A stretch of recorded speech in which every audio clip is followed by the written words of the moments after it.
Hi, everyone. Welcome to Chronicle Live. I'm Cecilia Lei, host and producer of the Chronicle's daily news podcast, Fifth and Mission. Thank you so much for taking the time out of your day to join us for this really important discussion about one of the biggest issues facing the Bay Area. And I want to say a special thanks to our Chronicle subscribers for supporting local journalism. So, for the past 6 years, the Chronicle has published The Homeless Project. It's an annual in depth look at the homelessness crisis. And in its first 5 years, the Homeless Project focused on stories primarily in San Francisco. But this year, the newsroom wanted to do something different, and we looked across the Bay to see what's been happening in the city of Oakland. So, why Oakland? From 2017 to 2019, the number of unhoused people in Oakland rose by 47%. That's the worst jump in the Bay Area. And as you can imagine, the pandemic has made that problem even worse.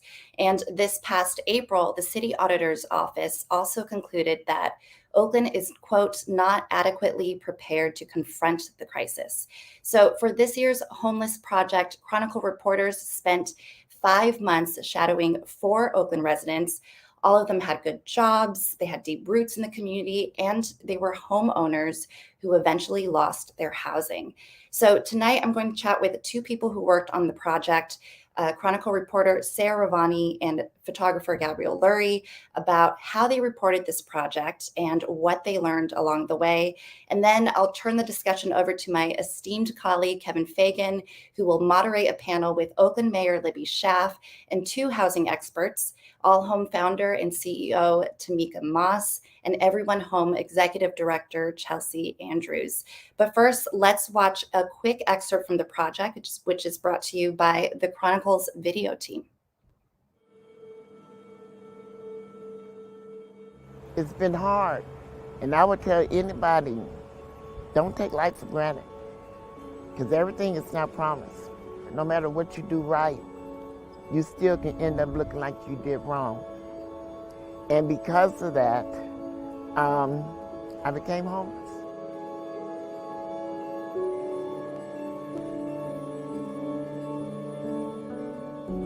I'm proud of who I am. I know I have been through struggles, but I'm not gonna let my struggle keep me down. So I just tell people, never give up. Never give up hope.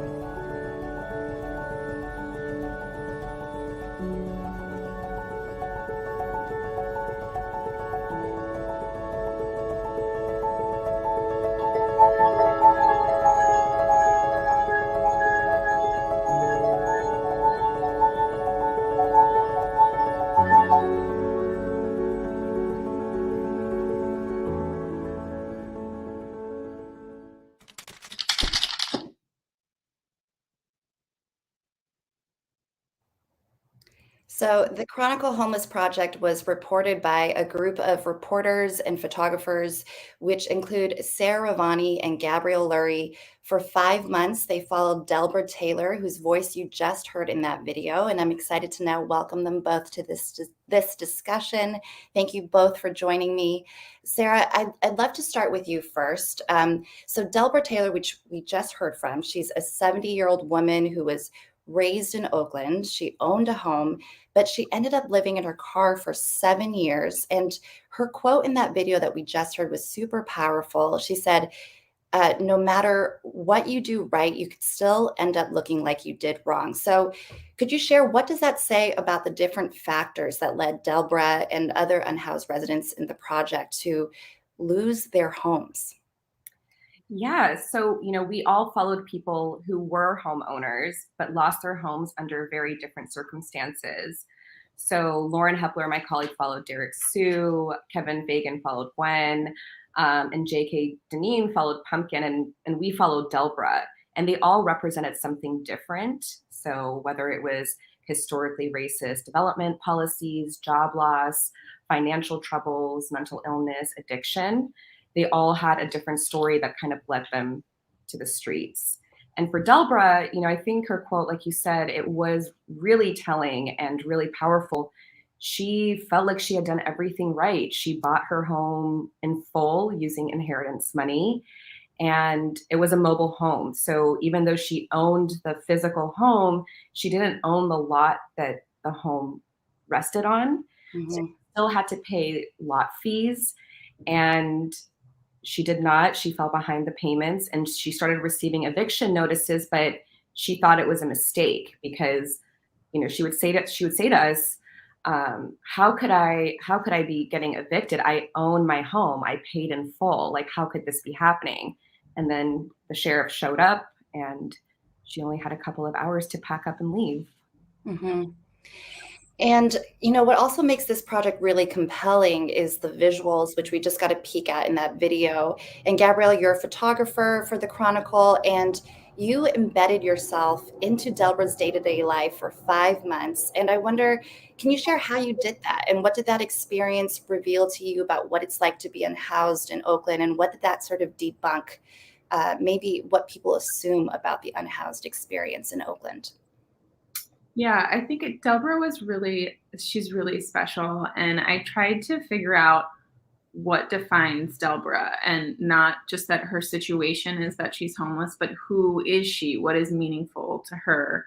And so I talked to her about her spirituality and her relationship to God, and writing poetry and listening to music. And, she really prides herself in the way that she takes care of herself. So she does her nails and her hair, and she's very organized and on a budget. She has a storage unit that acts as a walk-in closet. And I thought that all of those things were really important and spoke to her personality.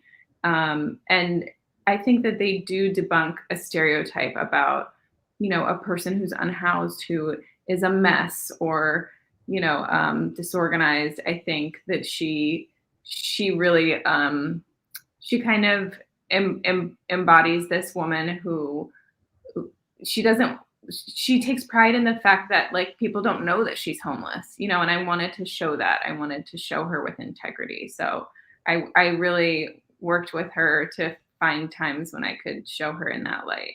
Mm-hmm. And you mentioned like a lot of people didn't actually know she was homeless, so even people in her own church, in her own community.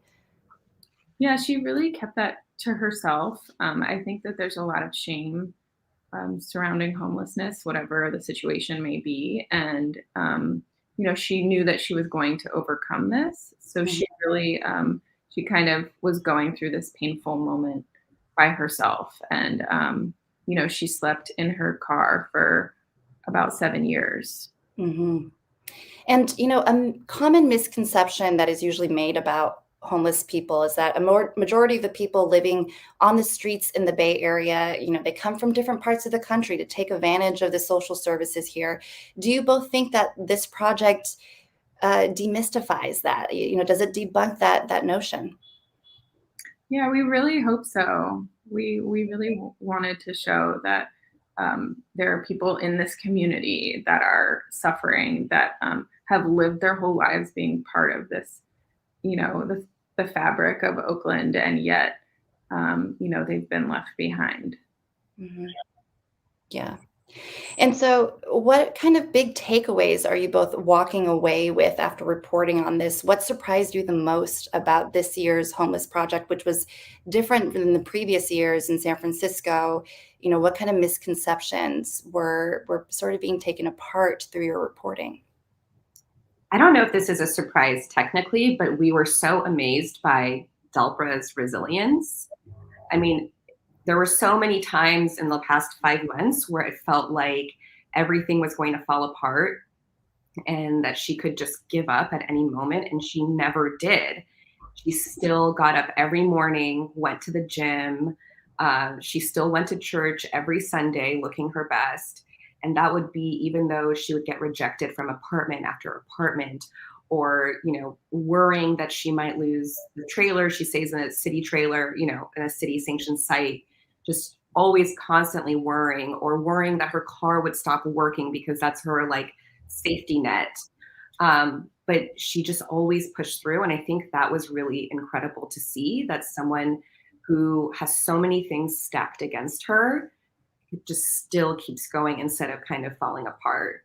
And she was able to see the blessings that she did have. I always find that really powerful when people, you know, even if it's not a material thing, like even if she just had a good interaction, it would push her through. Mhm. And so she felt so blessed despite where she was in her life. And I think that it's her own personality that got her to be where she is today, which is hopefully getting an apartment soon. Mhm. And I think one of the aspects of Delbra's story that was striking is that she is 70 years old. For any person to be sleeping in their car, which is a lot of the unhoused experience in Oakland, what kind of did she share what kind of like services were available to her? What kind of support was she able to get from the city, especially as someone who's aging, where that experience would be especially hard? Yeah, so well, her income is totally reliant on Social Security, which is about $560 a month. Hmm. Then she gets $20 a month in food stamps, which is not even a dollar a day. During the pandemic, she was, excuse me, she was parking her car in the Denny's parking lot in East Oakland, and everything shut down. So she had relied on Denny's to use the bathroom. She couldn't do that anymore, and she got connected with a nonprofit in Oakland called East Oakland Collective, which then worked with her and worked with the city. The city opened up a sanctioned RV site with FEMA trailers, and it was for medically vulnerable people who live on the street. And Delbra was able to move into that, which was a huge weight lifted off of her shoulders. She had access to bathrooms, to a shower, to a stable roof, a bed. So she told us one time, like, it's just so amazing that I can lay in bed and watch television. And something that so many of us take for granted, Hmm. that she finally had through this program. Yeah. Yeah. Oh, sorry. The pandemic, in a strange way, was a silver lining for her because it allowed her to kind of have a place to go and just figure out what her next move was. And Yeah. I'm sorry, also the city provided her with an emergency housing voucher, which she just received. Okay. And yeah, so Yeah.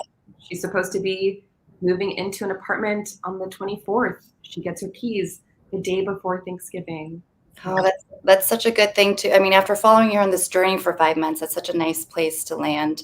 I mean, another aspect of this project, which is like particularly like hard to wrap your head around, and you mentioned, she has this positive attitude. She relies heavily on her faith, but did she ever sort of talk about this sense of injustice? Like ending up living in your car, just maybe just a couple miles from where you grew up.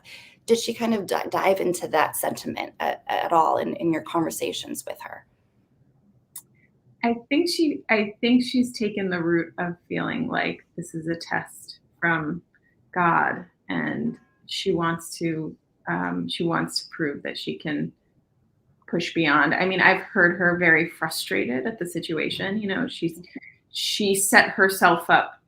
She used her inheritance to set herself up to have a home and have all the money that she needed. Um, and then it all kind of fell apart and collapsed under her. So I do think there's frustration there. But I think she's really trying to move forward and think more about the future. Hmm. Sometimes, we report on homelessness so much, and a lot of the objective of those stories to humanize the experience, to build empathy with our audience, especially when this issue is so easy, especially in the Bay Area, to become desensitized to it. What do you think this project achieves that's maybe different than the other homeless projects that we've done in the past? I think one thing that really hit home for me is that, home ownership, we think that that provides such stability in your life, and that it can just be that it can just fall through your fingers, or something can happen, a situation can come up where you lose that home and that you may not have another safety net. But home ownership doesn't guarantee you stability, that type of, income or whatever it may be. Like, they always, everyone that we talk to through this project always talks about how you can be one paycheck away from being homeless. Hmm. I think that really like hit the point for me to talk to these people that seem to have kind of everything set for the rest of their lives. Yeah, it's a good reminder that this could happen to any of us. Mhm. Well, Sarah, Gabrielle, thank you very, very much for sharing how you reported this project and what you learned with us. And for everyone watching, you can find the project online now. You can read about Delbra's story and the other 3 unhoused residents at sfchronicle.com/homeless-Oakland. It's there on the screen. And now it's my pleasure to turn the discussion over to my colleague, Kevin Fagan, who will now moderate a discussion with Mayor Libby Schaaf, Tomiquia Moss, and Chelsea Andrews. We're doing a little game of musical chairs here. There he is. We are. How you doing?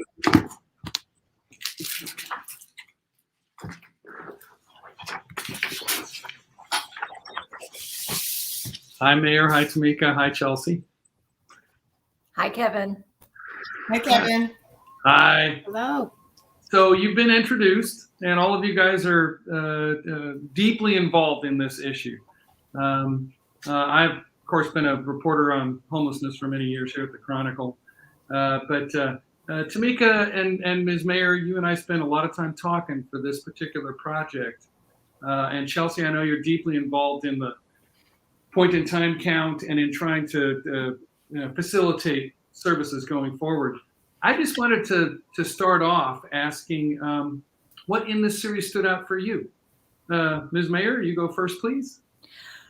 Well, I loved how you validated something that is my experience, which is the vast majority of our unhoused residents are homeless in their hometown. Mm-hmm. I have run into people I went to high school with living in Mosswood Park. I can tell you so many of our unhoused residents have literally lived under the freeway underpasses a mere few blocks from the house where they grew up. And I really liked how you put that human face on that fact. And it wasn't, selective. Our point in time count data also supports that. 78% in the last point in time count were last housed in Alameda County. So we know that. I have experienced that, and I love how you lifted that up. Thank you. I've found that to be true in cities all over the country. In San Francisco, it's more like 70, a little bit over 70%. Still huge. There is this myth that people pour in from all over the country to come to these cities. I was very glad that we were able to point that out. Tomiquia, what did you take away from this thing? Well, one of the most significant takeaways for me was particularly with Ms. Taylor's story. We often talk about people experiencing homelessness, not homeless people, because there is a sense of identity and pride in who you are as a person and wanting to live your full potential, no matter what your economic or housing status is. And so I was really encouraged that you all tell the story of the fact that homelessness is not monolithic. People experiencing a housing crisis have that reality for a myriad of reasons. And I thought this particular project told a story not only around home ownership and the fact that these are Oaklanders who called this community home and are now trying to figure out a new way of being home in Oakland, but that I think it tells the audience that people are not their experience. And we have to be able to acknowledge that in this high cost region where housing is very expensive and incomes, particularly for low income workers, is stagnant, we are going to have more and more people experiencing a housing crisis in our region. And so I was really encouraged by that element of the project. Yeah, one thing we really try to do is counteract stereotypes and imagery, because people drive by the tent cities in Oakland and in San Francisco, San Jose, all over the Bay Area, and they think it's grubby drug addicts who are screaming at telephone poles. That the most extreme examples of homeless people are very small cohort of the population you see out there, and it's humanizing people is phenomenally important, and that's That's one thing we tried to do. Now, Chelsea, what did you take away from this? Yes, you know, a lot of what has been said, I want to echo, but I also want to just indicate that I think these stories, to me, reflect the fact that their circumstances aren't necessarily a result of their personal wrongdoing, right? It is a reflection of systemic challenges and issues. And so what I appreciated with this story was the fact that it really challenges us all to pause and think about how close we are, anyone, our friends, our family, to becoming homeless. And I think this pandemic hopefully has allowed awakening of sorts for everyone who had to grapple with a family member who could have faced an illness, lost a job, had to ask for a mortgage deferment, all of the different things that could happen in your life that could result in you becoming homeless. And I feel like this story did a great job highlighting Derek's story, Delba's story, Gwen, Pumpkin's story, personifying the fact that just about anyone could experience a life change of event and experience homelessness. And so that's really what I took away from the story as well. Yeah, one of the challenges in this whole issue is there's an expectation that cities and counties are going to solve it by themselves. And this is an issue that's been brewing for decades, and it's got federal roots, state roots, racist roots in redlining. And one set of statistics, Ms. Mayor, that you came up with, which I really liked hearing. You talked about the zip codes in the Bay Area where you can actually afford rent. Tell us what you have found regarding. Well, I want to give you two historical perspectives. As recently as 2012, 70% of the zip codes in the Bay Area were affordable to someone making the median income, right? So half of the Bay Area could afford to live in 70% of the region. And it was only 6 years later that that number went down to 28%. Mm-hmm. And zero zip codes are affordable to someone making the minimum wage. Yeah. And Tomiquia touched on it. Rents have nearly doubled, but incomes have stayed relatively the same. And our lowest income earners, their relative earnings have actually gone down. Yeah. And so it should not surprise us that homelessness has also roughly doubled during that same time period. A study at UCLA showed that a 5% rent increase resulted in 2,000 homeless individuals directly. And so to see the correlation between poverty and homelessness, the widening income inequality, that is very, very important. It really is not personal failure. It is policy failure that is causing the crisis we're in. And it's a poverty problem, a shortage of housing. And there are many studies that show that about 30% of the country lives right about at or below poverty level. When you have that kind of poverty in a country like this, you're going to have a continuous fountain of homelessness. And it's something that your city alone is not going to solve. Now, one thing, Tomiquia, that I know you've looked at pretty closely is aging. That was another thing that I thought was important for us to look at in this series. People over 50 hitting the streets is becoming a growing phenomenon. I think nearly half of the people over 50 who are homeless now became homeless after 50. Tell me a little bit why that is, Tomiquia. Well, I know that the mayor and Chelsea, you know, Dr. Kushel did a study in Oakland that we all reference, highlighting the fact that almost 40% of and it might even be higher than 40%, of folks experiencing homelessness in Oakland were housed before the age of 50. And so I think that there are a couple of challenges with the growing population of elders and seniors on our streets. First of all, it is poverty-induced homelessness. That is full stop a lot of what we are seeing across the entire Bay Area. I also think that there's a challenge in terms of folks who are on fixed incomes being able to afford increasing rents. You have a lot of really amazing innovations like Bay Area Community Services, which is doing shared housing models, right? Where folks on SSI can actually, they're buying single family homes and converting those homes into individual units of housing, essentially for seniors, so that they can have their SSI incomes actually be able to afford rent. They have shared, kitchen, and there's socialization that happens. So I think we have to recognize that our seniors are vulnerable to the externalities that are happening more broadly in terms of the housing costs, as well as the fact that their incomes are often flat. The other thing we're seeing is a lot of our seniors who are already housed are in fact having increases even in affordable housing and not being able to meet that increase. So they are now, we kind of thought they were taken care of. They've been in supportive housing and cool. We now see those folks needing additional support as well. So I think there's a lot going on, and there's a confluence of things happening for our aging population that we have to pay attention to.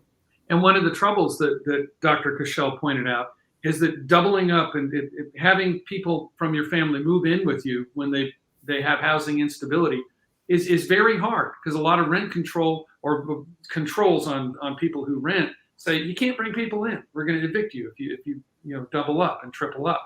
And a lot of folks are working minimum wage or near to it, and then hand to mouth up until you get to your 50s. And you can't punch a register anymore. You can't swing a shovel anymore. What are you going to do? How do we counteract that? Chelsea, I know you've done some thinking about this. How do we move forward on this particular issue without suddenly building a ton of affordable housing? Yeah, I think this is the challenge, right? And as Tomiquia was talking about the different innovative approaches, I mean, obviously we're going to need housing to be built in quickly and as swiftly as possible. But then there's these other solutions, such as subsidies and shallow subsidies that the mayor recently, and I must congratulate her on that successful launch of the shallow subsidy program, have put into our community to help prevent homelessness. So, it's going to require innovation, but it also requires a level of compassion. And I think as we think about our aging homeless population, with over 50% of individuals experiencing homelessness being elders, we have to think about, again, this goes back to societal values. How do we treat our elders? How do we care for those who worked hard every day and who really deserve to have stable housing in their golden years and have access to quality health care and support? And so when we put that lens on, hopefully we're thinking about by any means necessary, we need to do what we need to do to get our elders and our seniors in safe spaces and taking care of them. That's right. And there are a lot of tools. Mayor, you've come up with the shallow subsidies. I was going to bring that up, and the basic income help for lower income folks. It only costs $4,000 to $7,000 a year to help someone stay housed when they're in an emergency.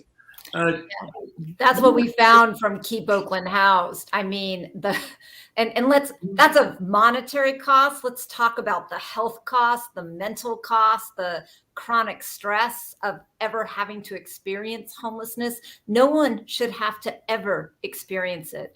And I want to acknowledge that 5 years ago, while we were cooking up Keep Oakland Housed, there was no homelessness prevention initiative in the Bay Area. It didn't exist.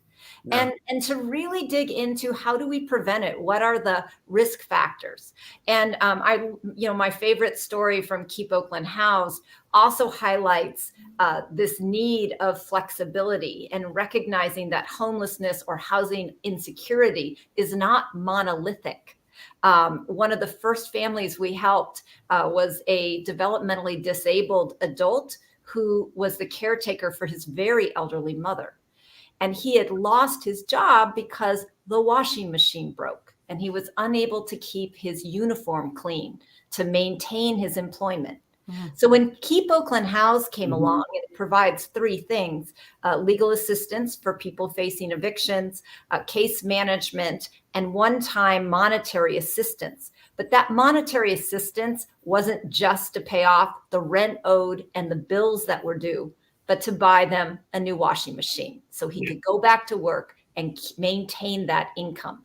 I just think, that's a good example also about why we need something like guaranteed income. There are no washing machine programs in the federal government. We need flexibility, and we also need to meet this problem at scale. Kevin, I got to just intersect one other, data point. Diane Yentl of the National Low Income Housing Coalition said, back in the late 70s, the modern phenomenon of homelessness didn't exist. And really, the biggest thing that has changed between now and then is federal subsidies. When you adjust for inflation, the federal government, the spending authorization is 1/3 of what it was during the late 70s when homelessness was very minimal.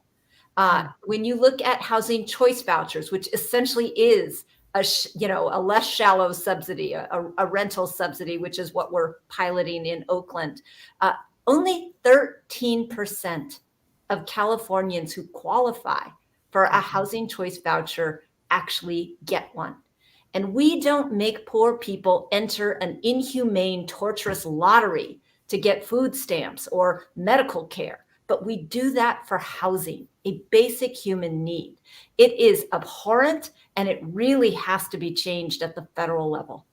Well, a lot of times when you get those housing subsidy, those rental vouchers, you can't find a place to rent, and you have to turn it back in. It is terrible. Now San Francisco and San Jose have gotten on board with the assistance that you're talking about, fixing a truck, getting the washing machine, that kind of stuff. It's phenomenally important. Another thing though that's emerged that was an element of this particular story was the shelter system. 15 years ago, the idea was, we're going to get rid of all the shelters and interim housing and just go for permanent housing. That's changed. And your cabin program in Oakland has been, I thought, very promising. What do you see ahead for that? Because you do have land to be able to put cabins on, and you're going aggressively forward. What do you see? How do you see that in a couple of years? I think that you're going to see an expansion of cabin communities and also safe RV parks, or things like where Miss Delbra is living. Now, we actually stood that up before COVID, and then we shifted to serving COVID vulnerable individuals because of the pandemic. Yeah. But I think you're going to see a lot more of that, because the traditional congregate shelter is something that people don't choose to move into because it lacks the 4 Ps. And that is privacy, which everyone deserves, and the ability to go to bed at night behind a locked door with your partner, your pets, and your possessions. To not have to be in and out or have to move your possessions. The traditional 3 hots and a cot, as they say, was really not dignified. And it makes sense that we have got to transition to more humane and dignified interim housing solutions while we build the housing supply that is needed, and we fix the funding streams to actually make those ongoing subsidies of both affordable housing or rental subsidies, whether it's through Section 8 or shallow subsidies, that we need to sustain housing stability. Yeah, and there's a lot of money coming in right now. And you're talking about the continuing streams. That's phenomenally important. Right now, the state's putting an extra $20 billion into this issue. Oakland, you've more than doubled the funding that you're putting in. San Francisco is putting in a lot. Tomiquia, if you were emperor suddenly, what would you tell the region to do to sustain this kind of progress that is probably going to be made in the next year or two? How do you scope it out so it keeps going? So I would answer that question a couple ways. The first is we actually have to invest in supporting our community-based organizations and infrastructure, the services infrastructure to actually be able to scale the interventions that we know work. We know that there are every nonprofit out there is doing more with less. And now we actually have more resources to do more. So we need to not only build capacity for, help folks get into housing faster, but we also have to invest in our community-based organizations, in our county institutions, to make sure that resources can flow. And as they come in, we don't hit a cliff of the capacity to be able to get the dollars into the right hands of the people who need it the most. The other thing I'd say we have to do, and the mayor touched on this, All Home, my organization, has really worked on a regional action plan that is aggressively asking the region to house the unhoused, about a 75% reduction in unsheltered homelessness over the next 3 years. And the way we see doing that is investing in this framework that we've created, which is the 124 framework. And it basically is simply saying we need to invest in interim housing, and whatever that is, if it's tiny homes, if it's cabins, if it's non-congregate shelter, whatever it is, to bring our brothers and sisters off the street so that they are safe and able to get the kind of support that they need to start moving toward permanent housing. It's investing in prevention. Everybody has talked about the cost effectiveness of prevention in this conversation. We know we got to prevent the people from becoming homeless in order to stop the inflow of people coming into the system faster than we can rehouse them. And then the other element of the framework is permanent housing. We have to be able to secure enough, either through preservation of existing buildings, building new ones, whatever it takes, to provide enough housing for people who need it. So I think if we make simultaneous or concurrent investments, Kevin, in each of those interventions, we will begin to see pretty measurable differences in our community. It is about stopping the inflow, because no matter what you do, Salt Lake City was a great example. A few years back, it eliminated chronic homelessness. I mean, when I was running Hamilton Families, for every family I would house, 3 more families would become homeless during the same period of time. Yeah. There's no way we can. That's why we have to look upstream. I mean, and I think, the mayor's, sort of vision in partnership with philanthropy, that's the other thing. These partnerships matter. With Keep Oakland Housed, I mean, we still have debates within the advocacy community about whether or not we should invest in prevention or permanent housing. And we are saying it's not an either or, it has to be both and. Yeah. And all of the above. And all. Yeah, Chelsea. Yeah. Let me jump in on that a little bit. I think in addition please. to everything said, we have to keep the momentum going, right? Right now, there is so much attention on this issue in a way that it has never been before. This is the first time in history that there were vouchers for homeless people, right? And so we have to keep the momentum going, keep our pedal to the metal. We have to get Congress. I'm pleased to share my father, who's passed recently, but he started the Congressional Caucus on Homelessness, Congressional member Alcee Hastings. And so it was a bipartisan effort. And what I'm saying is, everyone across the aisle needs to come together on this issue. And as much as everyone is looking at us and wanting to invest, we also have to do that next step that Tomiquia just spoke about, be able to deliver, right? So once these resources come, we have to have the support for our CBOs and for our organizations that are getting the work done, so that we can demonstrate that when you make the investment, you will see the outcome.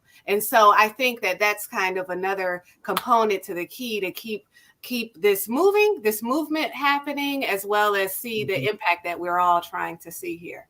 Well, given that I do not see a love fest happening between the right and the left anytime soon on Capitol Hill, what would you say the first thing, the most important thing for the feds to do is right now to address this problem in Oakland itself? If the three of you could address that, please. Ms. Mayor? Well, my dream is universal housing choice vouchers. Like I said, it should not be an inhumane lottery. People who qualify for that benefit should get it.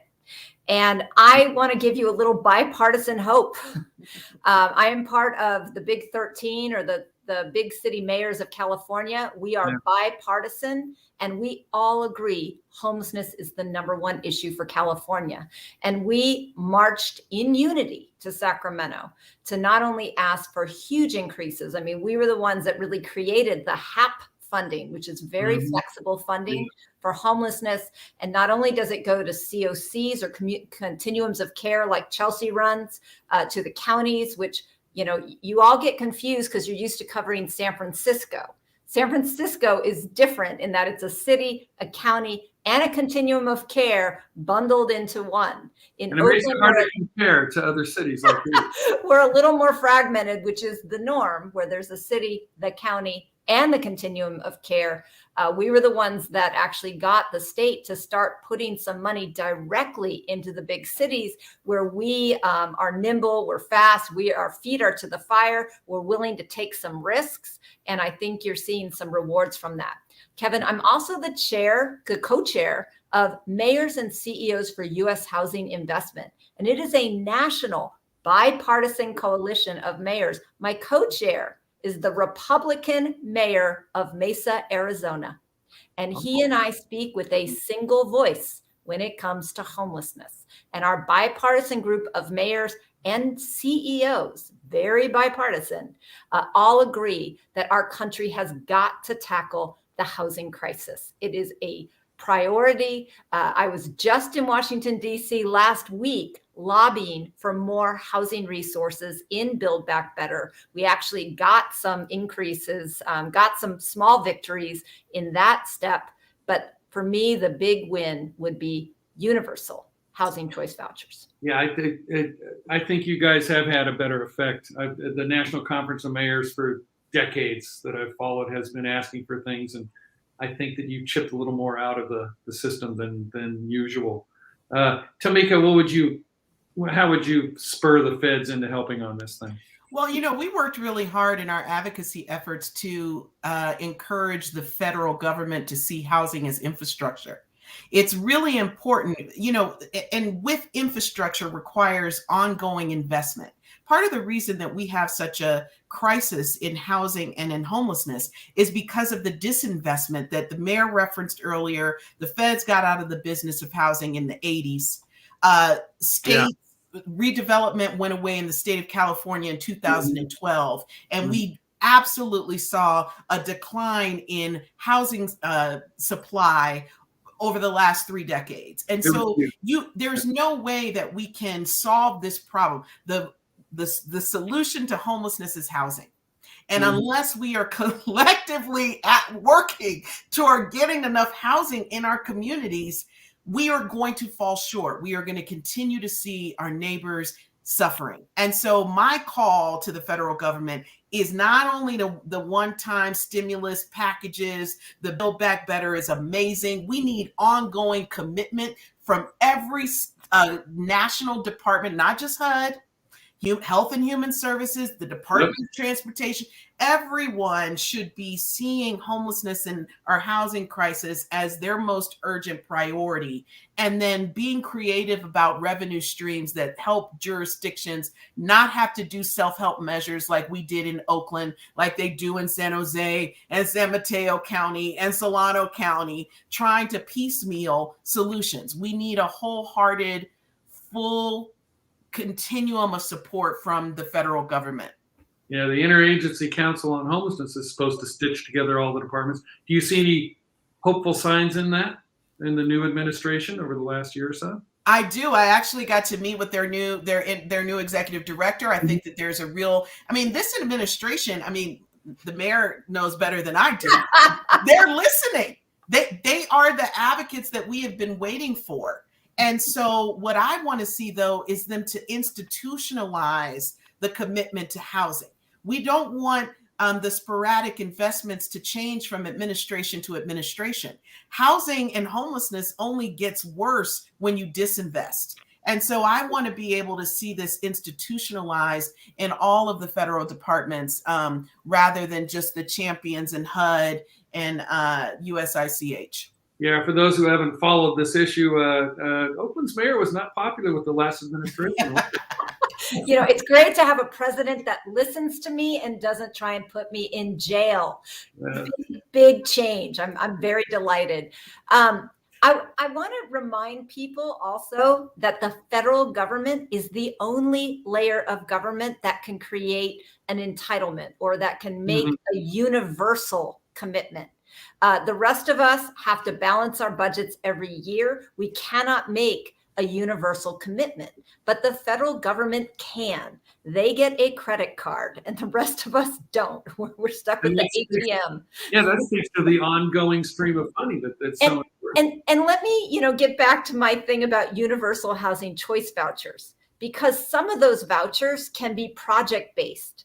And that means they actually can be used to finance the construction of new affordable housing, which is what we in the Bay Area need, not just the tenant-based vouchers, which, as you noted, are sometimes hard for those tenants to actually find a landlord to accept them. Although, Kevin, we're doing a good job in Oakland. We've created some nice incentives that are getting our vouchers actually utilized. But we also have to use them to help finance construction. And so that's why they are a very flexible tool. And if they were universal, we wouldn't have to go with our little hats out every year to this, the county government, the regional government, the state government, the federal government. Year after year, every single budget, we are out there on our knees. To have that guarantee, that would be the game changer. Yeah, we did notice that in the story that it's about 20% of the goal for affordable housing has been met so far. It's running far behind.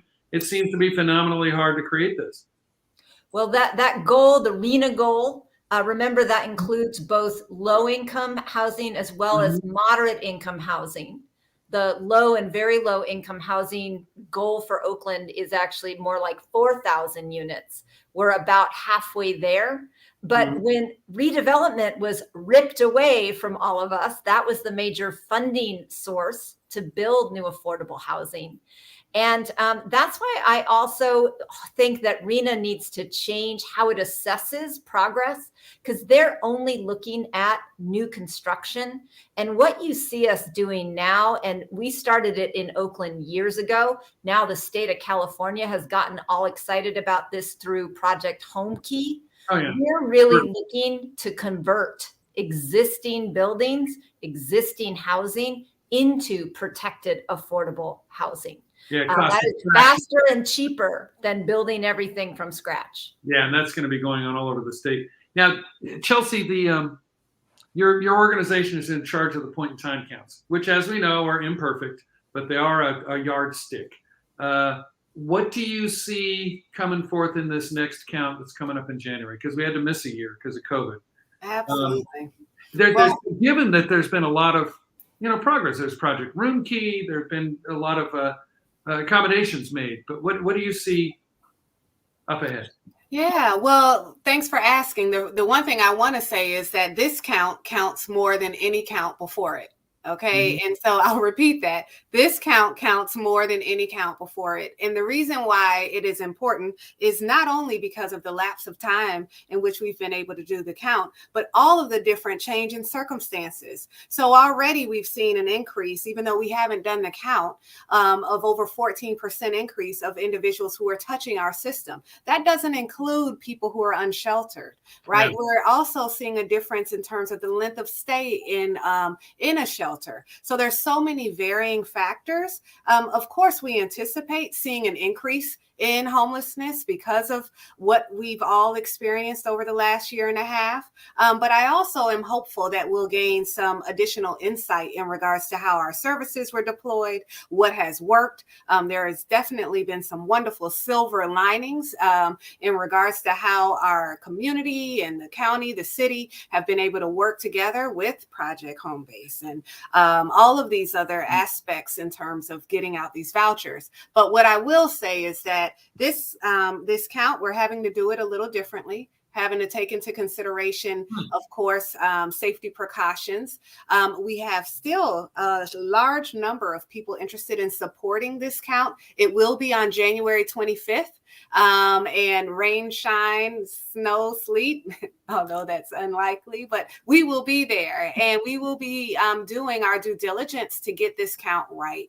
And I'm looking forward to reporting out and learning from what the count shows us and what we need to do moving forward. Well, this last one, made everyone's eyes open because it went up further than, percentage-wise than any other county in the Bay Area. Do you think that's going to happen again this time? Yeah, I think, it's going to be interesting. We will see a spike, but then there has been a lot of response in regards to, the hotels. That's 1,000 people who were placed inside of homes and who ultimately were placed in permanent housing. So Right. there's going to be a lot of varying factors. I think what will be interesting is this year and then next year.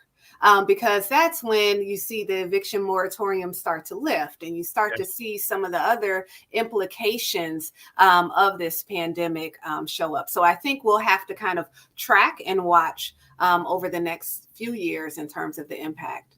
Yeah, how worried are you about the eviction moratorium lifting up, Ms. Mayor? I'm terrified. I think that although in Oakland, we baked in certain protections that I don't think almost any other jurisdiction had, where it will continue to be difficult to evict someone solely for non-payment of rent that was caused by the pandemic interrupting your income stream. Mm-hmm. But I'm glad that thank God, Tomiquia, that we started Keep Oakland Housed when we did. Yeah. Because Oakland has been able to get that rent relief money out the door and into the hands of people who need it faster than just about any other jurisdiction. And it's because we had stood up this system. We had created a partnership of nonprofits that were deeply embedded in the community, that knew how to find the people who needed help the most, culturally competent, linguistically competent. Mm-hmm. And so thank God for that public-private partnership that really put us in a place where we are utilizing that rent relief money. And you see how aggressively we are trying other things to stabilize people, like guaranteed income, like shallow subsidies and ongoing rent help, so that we are trying to be prepared for that moment, Kevin, because we don't want to increase homelessness. And frankly, we don't want to increase just the horrible state of income and housing insecurity, which are two sides of the very same coin.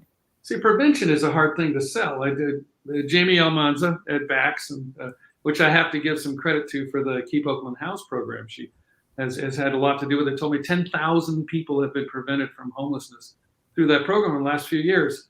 It's like a sandstorm that didn't come to town. You prevented it, but it doesn't get a whole lot of notice. How do you sell these things, Tomiquia?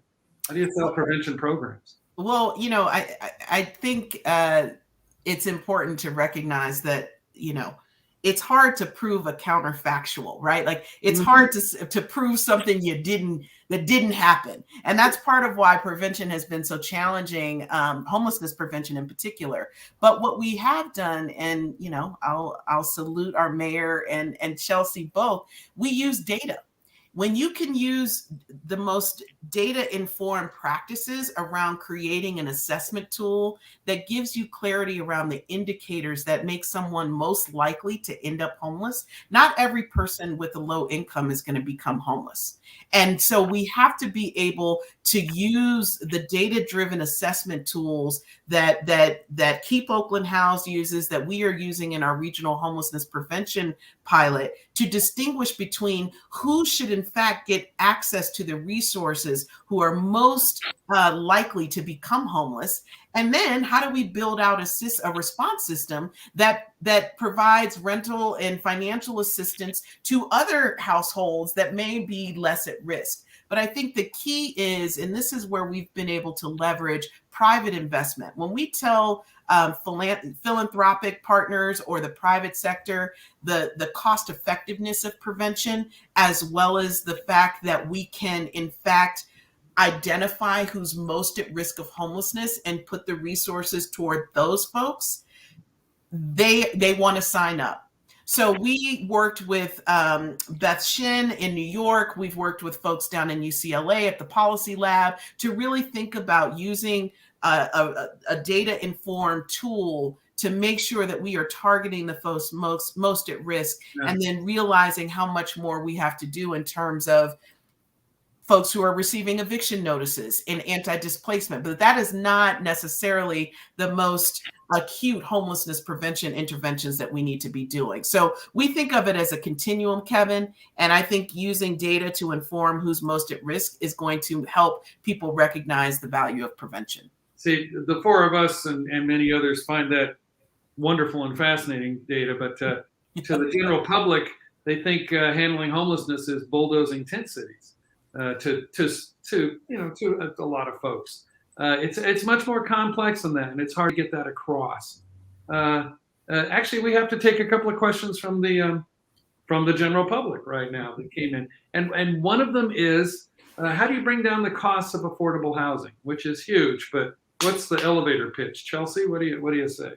Right. So you do that through tax credits. You do that through bonds. You do that through innovating and creating private-public partnerships. You do that through the project-based vouchers that Mayor Schaaf spoke about. And ultimately, work together really to create a scenario in which you're able to layer subsidies, because it's very complicated and lengthy in terms of financing construction with affordable housing units. Mm-hmm. You also do that through getting cities on board in terms of requiring a certain amount of affordable housing for development projects to move forward. And last but not least, you also have to have the public will, because even when developers are willing to build affordable housing, if the community pushes back, files lawsuits, creates challenges with moving forward, then we're stuck in the mud, right? And so this goes back to that initial point I was highlighting, which is, can we relate? Can we as a people really relate to the fact that this could be us? This is my cousin, my mom, my friend, my family member. If so, then I'm not opposing when affordable housing is coming into my neighborhood. I'm not holding up the NIMBYism sign saying not in my backyard. And so it really requires the combination, because you can get the developers, you could get the tax credits, you could get all the way almost to the goal, and then have a huge lawsuit and take another 10 years to get through that to build the affordable unit. And Kevin, what's the most promising thing you see for creating affordable housing right now in Oakland? Well, and the question was, how do we take construction costs down? Mm-hmm. So first of all, we don't always do, from the bottom up construction. These conversions of existing buildings is a huge cost and time saver. Project Home Key, the first round, from the day we learned about the funding to the day that we had 184 units of housing actually occupied, households with a roof over their permanent affordable housing, roof over their head for the first time in years, was 6 months. And that was not only using existing building, but we actually got an exemption from the environmental regulations. So that has been a huge cost saver. When you've got infill development in a city that's low income and serving the homeless, one, it takes the NIMBY tool of CEQA lawsuits away, but it also saves a lot of time and money. The other thing I got to highlight, Darren Renoletti, genius in my office, has spent 3 years and just got past an incredibly innovative set of changes to our building and zoning code to actually make the new modular prefab housing units go easier. We changed the height limits for prefab so they don't have to get variances, and they can actually get the full number of stories on top. And then we'll see how this goes. This was the one that got a lot of attention. We are actually kind of qualifying RVs, tiny homes, little homes on wheels as ADUs, and we're allowing people to put them on their private property as long as hygiene standards are met, and even creating maybe a set of little RV parks in places like Oakland. So that is very innovative. I'm hoping other jurisdictions take this law that we spent 3 years researching and writing and replicate it other places. Yeah, that's always puzzled me, why that has been so hard to achieve here. You go to other places. I've been to RV parks in Arizona where it's just where you live. It's not considered some homeless sprawl. Yeah. Other states are like that. Tomiquia, what's the most promising thing you see toward affordable housing? Because the Home Key program has been very successful. Oakland, San Francisco, San Jose. Are we going to run out of hotels in a year to convert? Or what It's not just hotels. Those Right. single family homes, I love those. Yes, that's people one were thing. able to move back into the neighborhoods they grew up in. Yeah.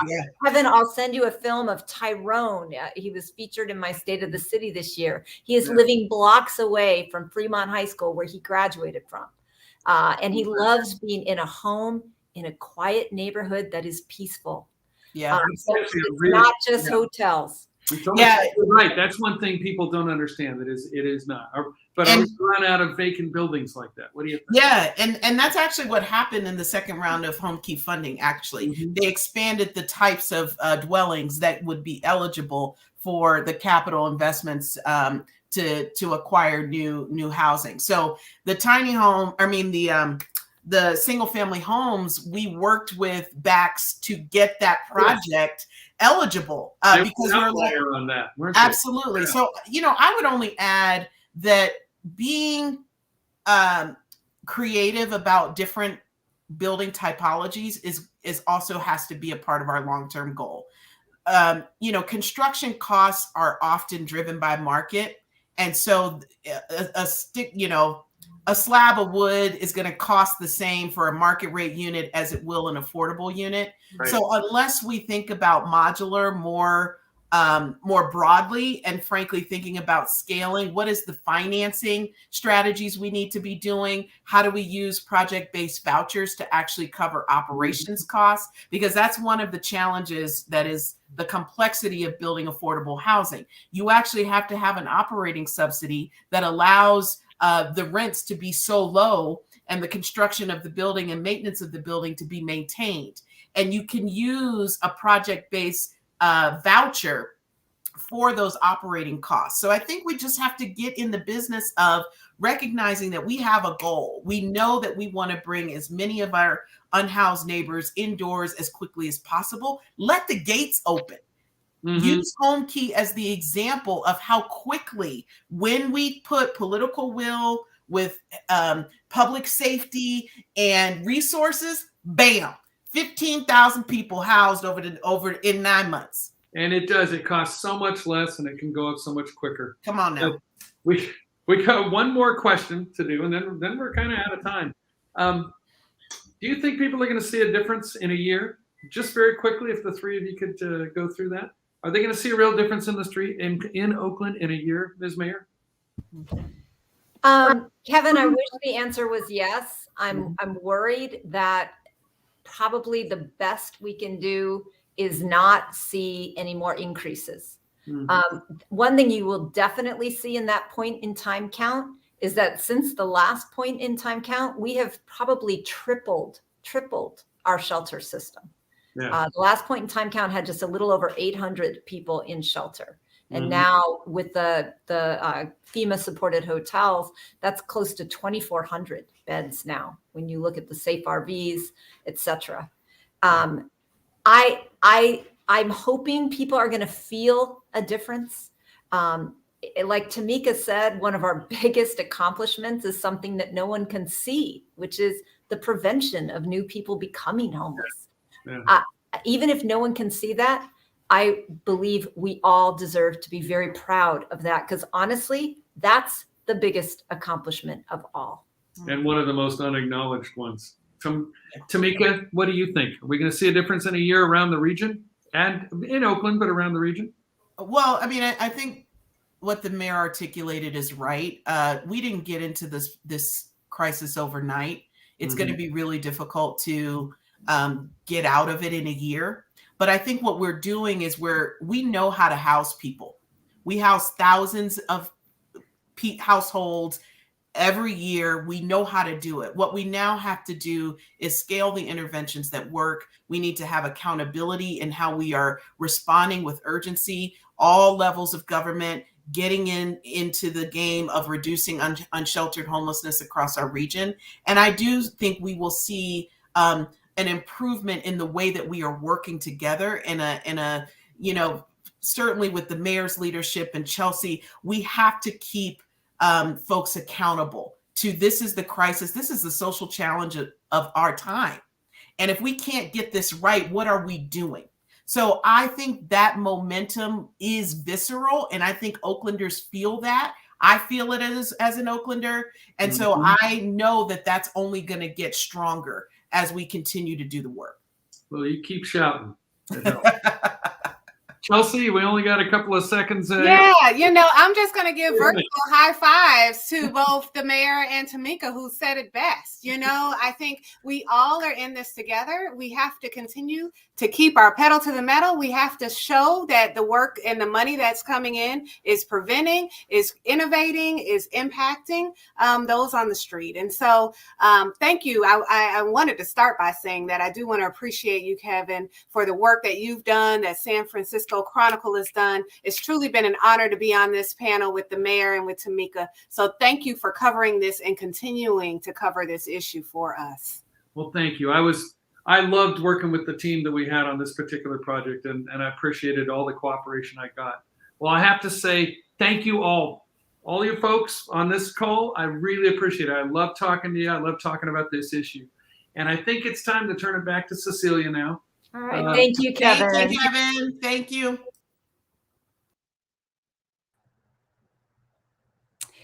That was such a great conversation. Everyone, that concludes our Chronicle Live discussion tonight. I'd like to thank all our panelists for being a part of the event. Sarah Ravani, Gabrielle Lurie, Kevin Fagan, Mayor Libby Schaaf, Tomiquia Moss, and Chelsea Andrews. Thank you, everyone, for joining us. I'd like to also say a very big thank you to our Chronicle subscribers. It's your support that makes in-depth projects like the Homeless Project possible. If you want to learn more about the exclusive perks that subscribers receive, head to sfchronicle.com/memberships. And also remember to check out the Oakland Homeless Project online, sfchronicle.com/homeless-Oakland. And also, if you haven't already, check out our podcast. Be sure to listen and subscribe to Fifth and Mission. I host it along with Damian Bulwa. It's available on your favorite podcast platform. Thank you so much, everyone. Have a really good night and take good care.